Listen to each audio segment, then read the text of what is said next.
Hello, BookTube, and welcome back to BookTrek 2021. This is a 5-month reading mission I'm embarked on with a bunch of other booktubers where we're reading Star Trek fiction for the rest of the year. The vast, uncounted sands of Star Trek fiction. We started in August with the original show, Kirk, Spock, and McCoy, books set at any point in their long, long careers counted under that first iteration. Then we moved on to Star Trek The Next Generation. Uh, which I think going into BookTrek 2021 was probably the favorite Star Trek incarnation of quite a few of my co-hosts, and not me. And I ended up giving it an entirely, 30,000-foot view new look and really liking it. And then we moved on to Deep Space Nine, which I've mentioned a few times during the course of this month, was unusual. It did not feature the roving adventures of a starship. It was set on Deep Space Nine, a Federation space station orbiting the planet Bajor and within sight of a big, stable wormhole. A kind of direct link shortcut from one part of the galaxy to the other, another part of the galaxy, the Gamma Quadrant, cutting off tens of thousands of light years of travel instantly. And when the show first started, the showrunners did not take advantage of the obvious plot looming there in the sky over Bajor, which is what if somebody comes through that wormhole from the Gamma Quadrant wanting to conquer the Alpha Quadrant? Then what happens? That's obviously not a 1-hour show. Instead, for a few years, they didn't do that. For a few years, we got to know our heterogeneous crew as they got to know each other. You have Bajoran nationals who are on the station and who are traveling back and forth from the station. You have Commander Benjamin Sisko, who is the Starfleet officer assigned to run the station. You have his Starfleet crew. You have various aliens. The station's security manager is a shapeshifter, an Odo. There are other aliens that gradually grow to prominence in the course of the first few seasons of the show, and it's them sort of figuring out how to deal with each other that is the main gist of the first couple of seasons. And then, of course, the showrunners did decide to have the Alpha Quadrant invaded by a group called the Dominion, who are run by the Founders. The Founders are at the heart of the Dominion, and the Founders are shapeshifters just like Odo, so tons of drama is introduced, especially since at first, anyway, it looks like the Dominion can't lose. As they themselves say, we've conquered many sections of the galaxy before. You're just the latest one. You'll fall like all the others did. At first, it seems like that is the case, and you get a great elevation of tension because suddenly our heroes are the underdogs in an ongoing storyline, a storyline that doesn't wrap up at the end of 1 hour. That was new for Star Trek. There had been nothing like that in the original show, and only tiny little hints of it in Star Trek The Next Generation. The two hints I would say happened in Star Trek The Next Generation were the Borg and Q. If you have an episode in season 5 where Q appears and has a new zany dilemma or whatnot, you're going to get a lot more of that episode if you have seen the other episodes with Q in them. Often you'll need to have seen them because oftentimes the writers simply forget to introduce Q or to have any character describe to any other character who or what he is. They just assume it, which might make for a natural in-continuity reactions on the part of the characters who do know who he is, but it's not very good storytelling. And that was it. That was all that happened. In Deep Space Nine, it's like that for the first few seasons, but then all of a sudden, each week's new episode was building on the previous week's episode in very real, tangible ways. So you might have a character who has a love dilemma or a weird, mysterious Bajoran artifact that causes trouble. But at the background of all that was the war, was the fact that the Federation is at war and could lose and be conquered. That started to imbue the weekly episodes with an amazing amount of energy. It notched up the narrative energy incredibly, made for gripping watching. Because suddenly, for the first time in Star Trek, I mean, you could say it with Q or the Borg, but for the first time there were huge stakes involved. For the first time there were real world stakes involved. Is a world of the Federation, Bajor, for instance, or Betazid, going to get conquered by someone else? Is Earth going to be attacked? Is the Golden Gate Bridge going to be destroyed by, for once, something that was not Godzilla? Those sorts of things suddenly started entering into the reality of the show. And you might think, I certainly thought, that increased drama would mean that the writers of the Deep Space Nine novels that we're reading in BookTrek 2021 would stop setting any novel in the part of the show before that storyline and set all their novels in the Dominion War, what was called the Dominion War. They'd set all their novels there to partake of that extra narrative energy, to tell the million stories that war always produces. And that did not happen. That did not happen. Instead, the heightened dramatic tension on the screen siphoned dramatic tension out of the books. And that has been my woe-betide reading experience so far in October. So we're going to do a little reading right now. Here we go. Any person with no steady job and no children naturally finds time for a sizable amount of idle speculation. For instance, me. I've developed a theory about crows. It goes like this. Crows are bored. They suffer from being too intelligent for their station in life. Respectable evolutionary success is simply not, for these brainy and complex birds, enough. They are dissatisfied with the narrow goals and horizons of that tired old Darwinian struggle, on the lookout for new challenge. See them there, lined up conspiratorially along a fence rail or a high wire, shoulder to shoulder, alert, self-contained, missing nothing, feeling discreetly thwarted, waiting like an ambitious understudy for their break. Dolphins and whales and chimpanzees get all the fawning publicity, great fuss made over their near-human level intelligence. But don't be fooled. Crows aren't stupid. Far from it. They are merely underachievers. They are bored. Most likely it runs in their genes. Along with the black plumage and the talent for vocal mimicry, crows belong to a remarkable family of birds known as the Corvidae, also including ravens, magpies, jackdaws, and jays. And the case file on this entire clan is so full of prodigious and quirky behavior that it cries out for interpretation not only by an ornithologist, but by a psychiatrist. Or, failing that, some ignoramus with a supple theory.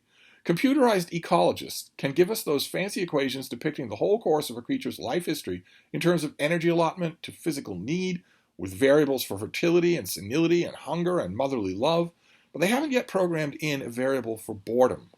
No wonder the Corvidae dossier is so packed with unanswered questions. At first glance, though, all is normal. Crows and their corvid relatives seem to lead an exemplary bird-like existence.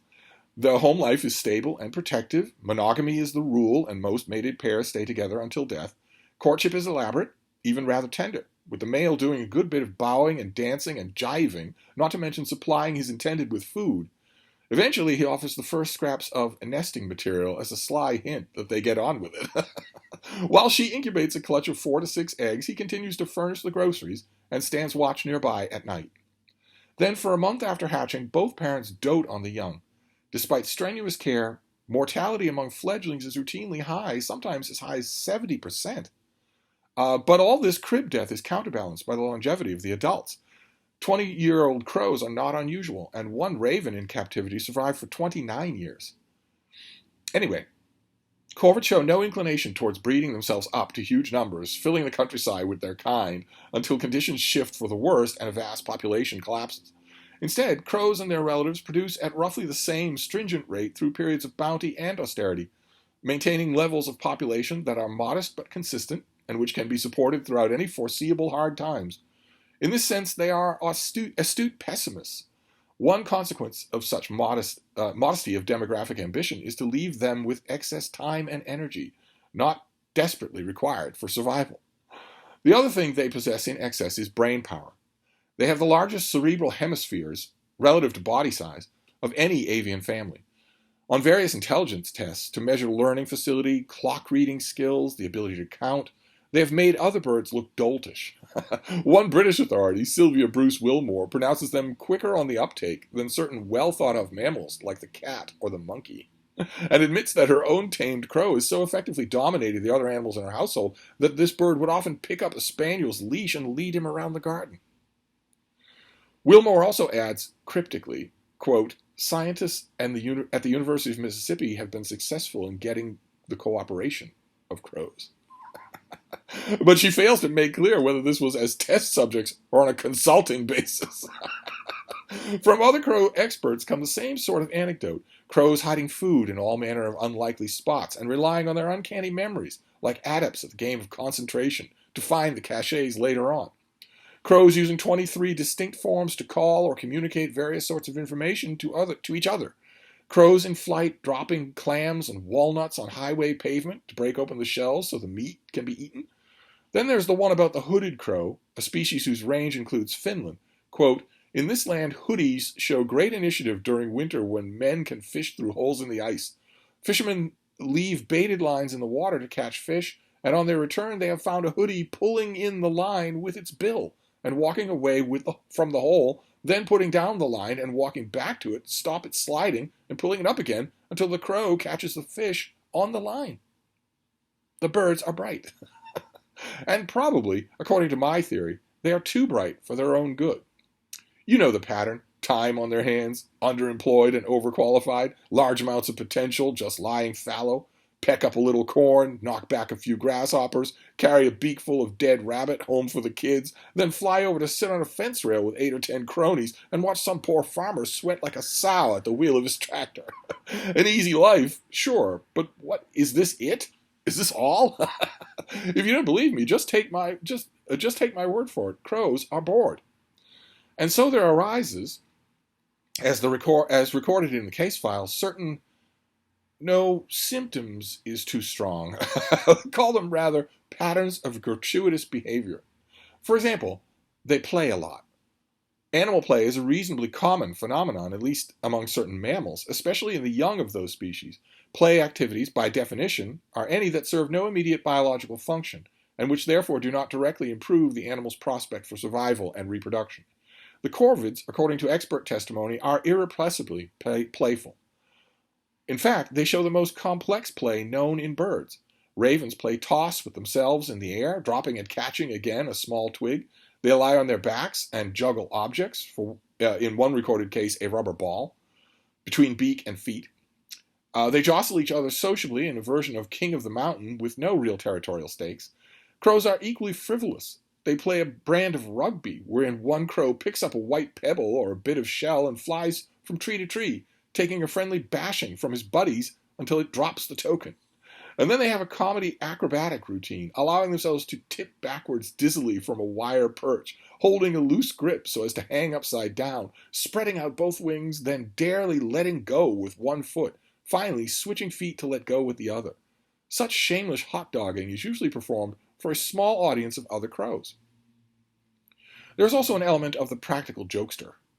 Of the Indian house crow, Wilmore says, "This crow has a sense of humor and revels in the discomfort caused by its playful tweakings at the tails of other birds or at the ears of sleeping cows and dogs.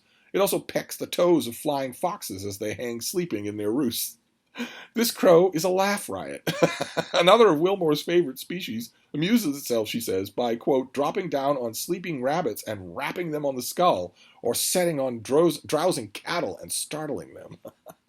What we have here is actually a distinct subcategory of playfulness known, where I come from at least, as cruising for a bruising. It has been clinically linked to boredom. Further evidence: crows are known to indulge in sunbathing. When sunning at a fairly high intensity, says another British corvidist, the bird usually positions itself sideways on the sun and erects its feathers, especially those on its head, belly, flanks, and rump.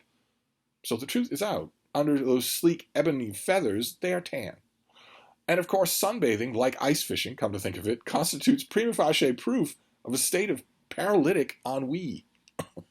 But the final and most conclusive bit of data comes from a monograph by K.E.L. Symonds, published in the Journal of Zoology out of London. Perhaps it's for the deeper reason of national character that the British would lead the world in the study of crows. In England, boredom has a great cachet. Symonds' paper is curiously entitled "Anting and the Problem of Self-Stimulation." Anting, as used here, is simply the verb, to be more precise, participle, form of the insect. In ornithological parlance, it means that a bird, for reasons that remain mysterious, has taken to rubbing itself with mouthfuls of squashed ants.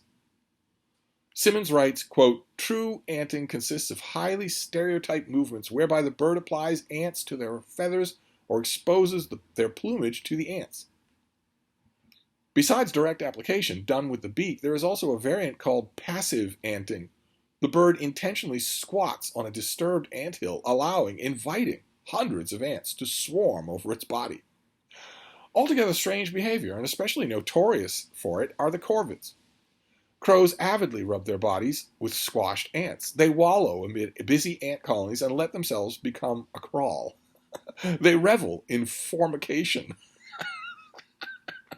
Why? One theory is that the formic acid produced as a defense chemical by some ants is useful for conditioning feathers and ridding the birds of external parasites.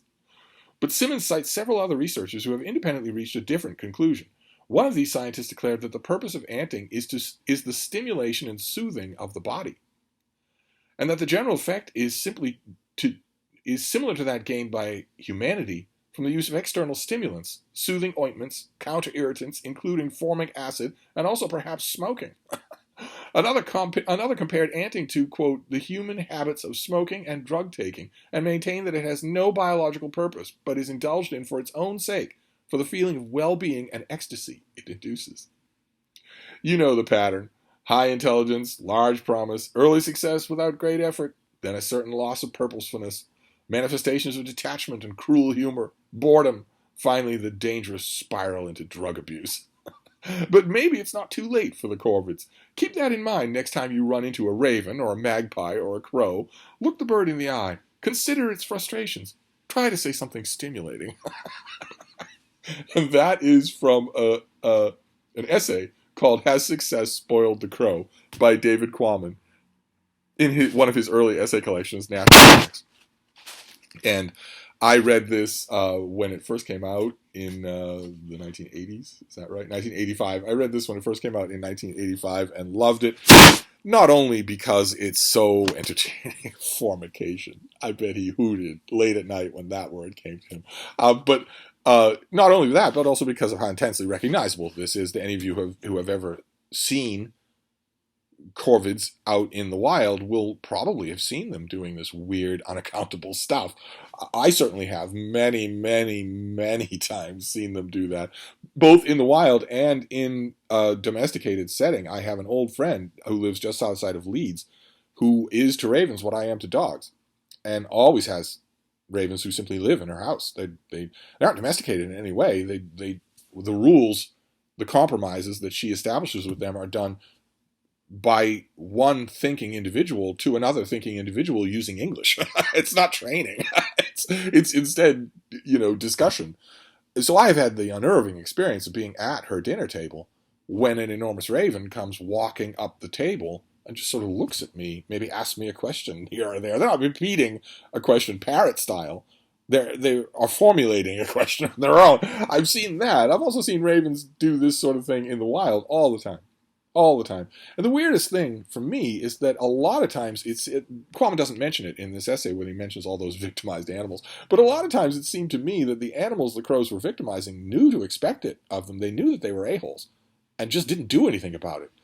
One example in particular for me stands out. 150-pound Canadian timber wolf who was lolling, just seated and relaxed, not agitated in any way.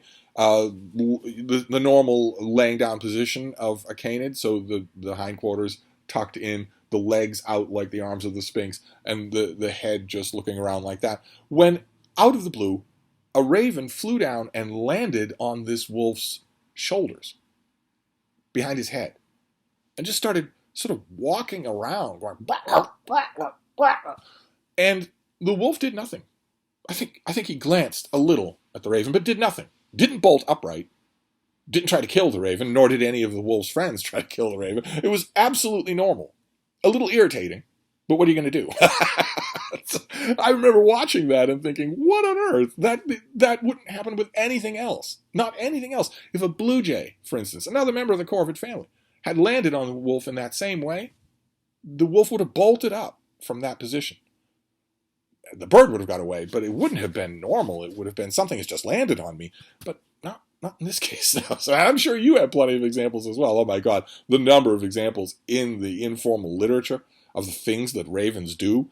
That business of them instantly teaching themselves how to ice fish is just the tip of the iceberg. There are so many other examples like that of the weird things they do and how they seem to be able to make the same logical jumps as humans at the same amount of time.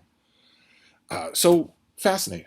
And the reason that I read you that essay, Has Success Spoiled the Crow, instead of reading you about or from a Deep Space Nine novel, is very simple. You're kind of going to see it coming. That's because all Deep Space Nine novels stink. Now, that's the last time I'm going to need to say that, because we're done with October. We're done with Deep Space Nine. So BookTrek 2021 is moving on tomorrow to Star Trek Voyager. And Star Trek Voyager is a radically different thing from Deep Space Nine. It returns to the roots of the first two iterations of the show. All of a sudden, we do get a roving ship. Oh no, baby, we have to wait a whole new iteration before there's a dog on the ship. Soon. Soon. Oh, Catherine Janeway loves dogs, if that helps any. This is the Federation starship Voyager that is taken out by Catherine Janeway, its captain, with her Starfleet crew in order to search for Maquis terrorists. You're going to want to get down here, baby. And the ship is used by classic stereotypical Star Trek omnipotent alien species and flung across the galaxy. Now, we're not talking here about a wormhole where they can come back through it. And we're also not talking about the Gamma Quadrant, which is tens of thousands of light years away. Instead, they're flung to the Delta Quadrant, as far away as you can get from the Federation. 75,000 light years away. A whole lifetime to get back at maximum warp. Even if you could keep a starship running at maximum warp for all those years, 70 or 80 years, even if nothing interfered, if you just had an ideal straight line, it would be just that. So Star Trek Voyager, in one sense, returns to the old template of Star Trek, which is one single ship, one captain, and their adventures from week to week.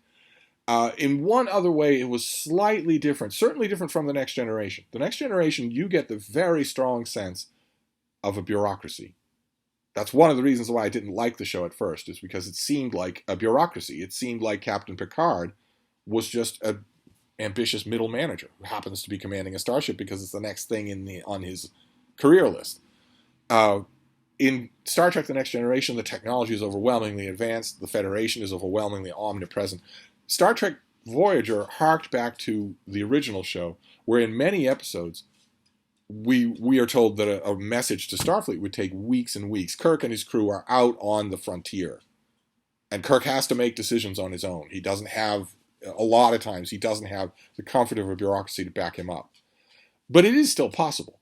The message is still going to reach there. The Enterprise could turn around and go back to the Federation, whereas with Voyager, no.